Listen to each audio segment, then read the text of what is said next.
इयत्ता 10वी विषय इतिहास व राज्यशास्त्र. नमस्कार विद्यार्थी मित्रांनो. तर आज आपण राज्यशास्त्र प्रकरण क्रमांक 3 राजकीय पक्ष या प्रकरणाचा भाग 2 अभ्यासणार आहोत. या अगोदर आपण या प्रकरणाचा भाग 1 अभ्यासलेला आहे. तर आज आपण पाहत होतो की राष्ट्रीय पक्ष कोणकोणते आहेत. त्यामध्ये आपण भारतीय राष्ट्रीय काँग्रेस याबद्दल माहिती पाहिली होती. त्यानंतर दुसरा पक्ष आहे भारतीय कम्युनिस्ट पक्ष. आता आपण तिसरा पक्ष पाहणार आहोत, तो म्हणजे भारतीय जनता पक्ष BJP. भारतीय जनता पक्ष हा राष्ट्रीय स्तरावरील एक महत्त्वाचा पक्ष आहे. भारतीय जनसंघ हा पक्ष 1951 मध्ये स्थापन झाला. 1977 मध्ये स्थापन झालेल्या जनता पक्षात भारतीय जनसंघ विलीन झाला. परंतु जनता पक्षाचे हे स्वरूप फार काळ टिकले नाही. पक्ष फुटला व त्यातील भारतीय जनसंघाने भारतीय जनता पक्ष या नावाने 1980 मध्ये नवा पक्ष स्थापन केला. प्राचीन भारतीय संस्कृती परंपरा यांचे जतन केले पाहिजे अशी या पक्षाची भूमिका आहे.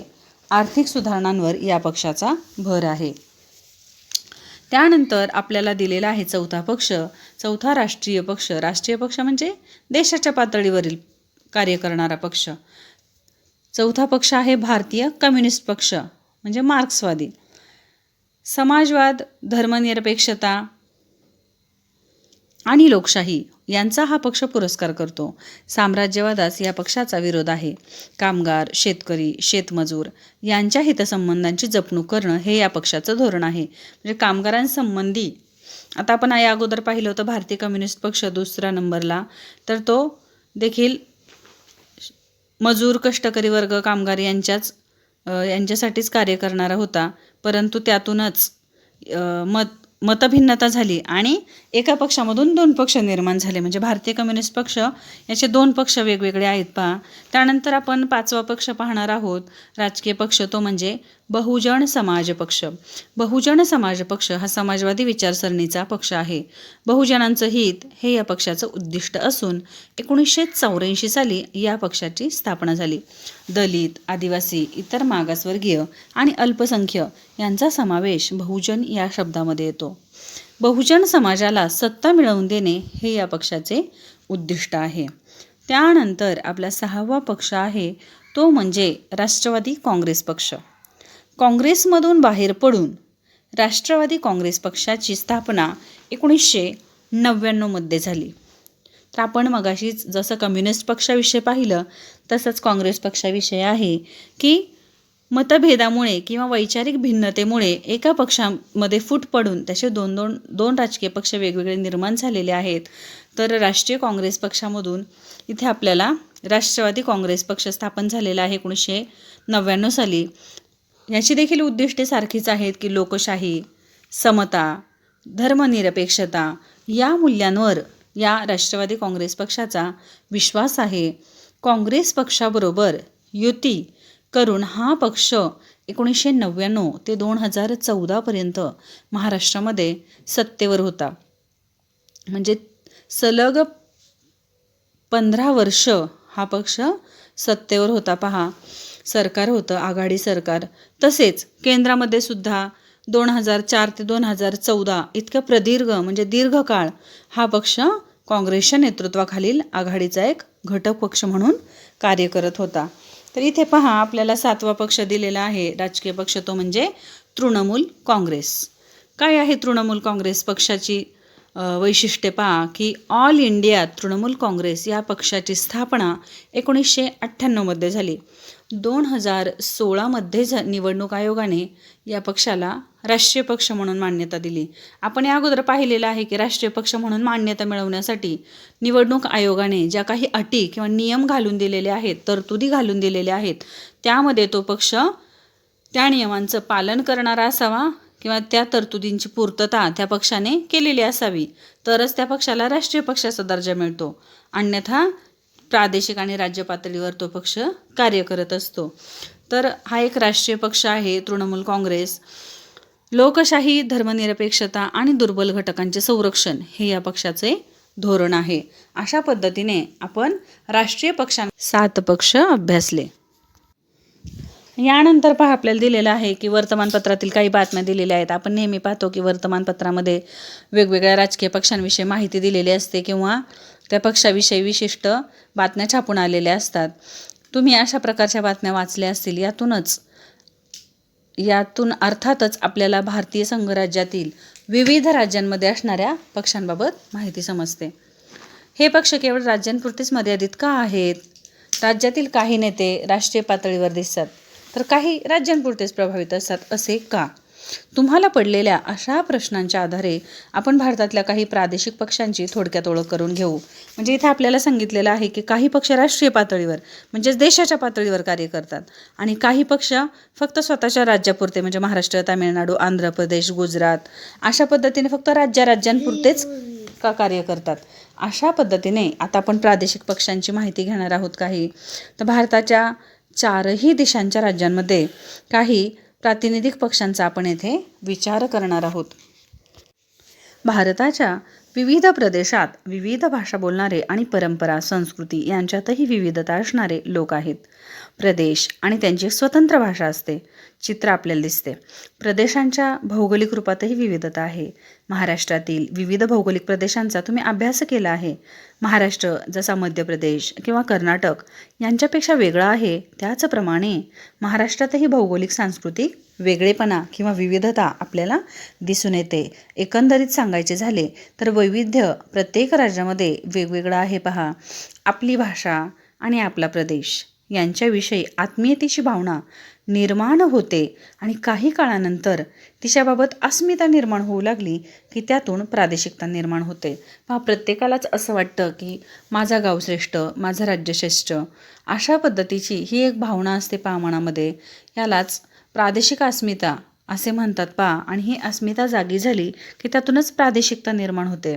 लोक आपल्या प्रदेशाच्या हिताचा, विकासाचा प्राधान्याने विचार करू लागतात की ज्या काही सुविधा सरकार दरबारकडून मिळणार आहेत त्या आपल्या राज्याला जास्तीत जास्त मिळाव्यात किंवा आपल्या येथील लोकांना त्याचा कसा फायदा होईल, आपलं राज्य जास्त कसं सुधारेल, अशा पद्धतीचे लोक विचार करू लागतात.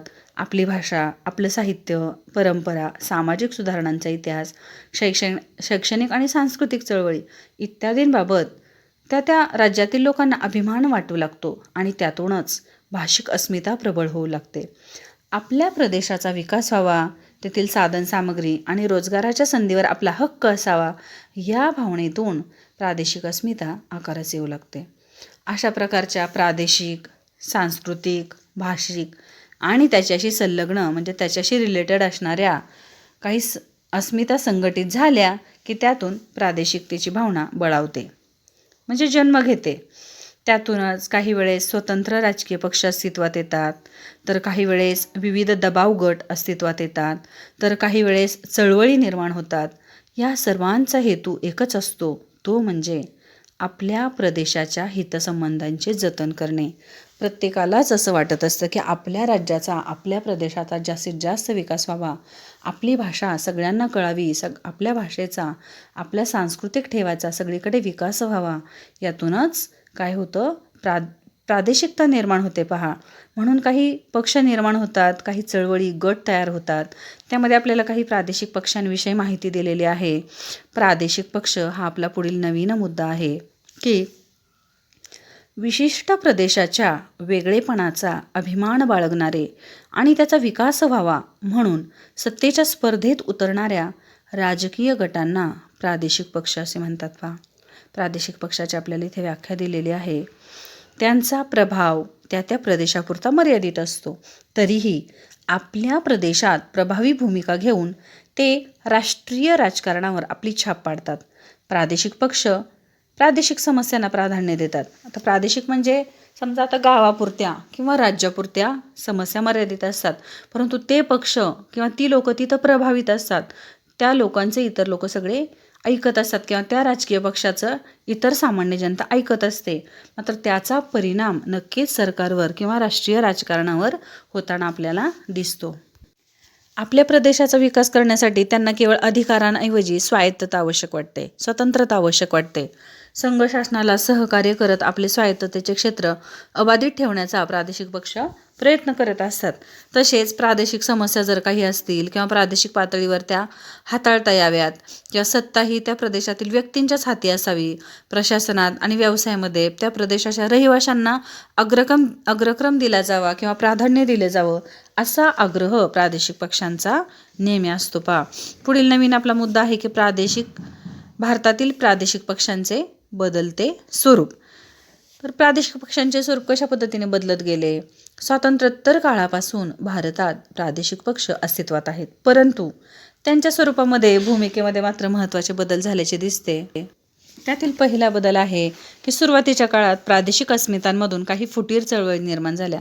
स्वतंत्र खलिस्तान चळवळ असेल किंवा द्रविडस्थान, अशा मागण्यांचा हेतू संघराज्यातून बाहेर पडून स्वतंत्र देश निर्माण करण्याचा होता. परंतु पंजाब, तमिळनाडू, जम्मू आणि काश्मीर या राज्यांमधील प्रादेशिक पक्षांची उदाहरणे या संदर्भात घेता येतील की स्वतःच्या राज्याला एक स्वतंत्र राष्ट्र म्हणून दर्जा मिळावा, यासाठी सुरुवातीच्या काळामध्ये प्रयत्न झाले. त्यानंतर बदल कसा झाला पहा, की दुसरा मुद्दा आहे प्रादेशिक पक्षांच्या भूमिका हळूहळू बदलू लागल्या. स्वतंत्र राज्याच्या मागणीऐवजी त्यांना अधिक स्वायत्तता मिळावी, अधिक स्वातंत्र्य मिळावे म्हणून प्रयत्न सुरू झाले. हा प्रादेशिक पक्षांच्या विकासातील दुसरा टप्पा होय.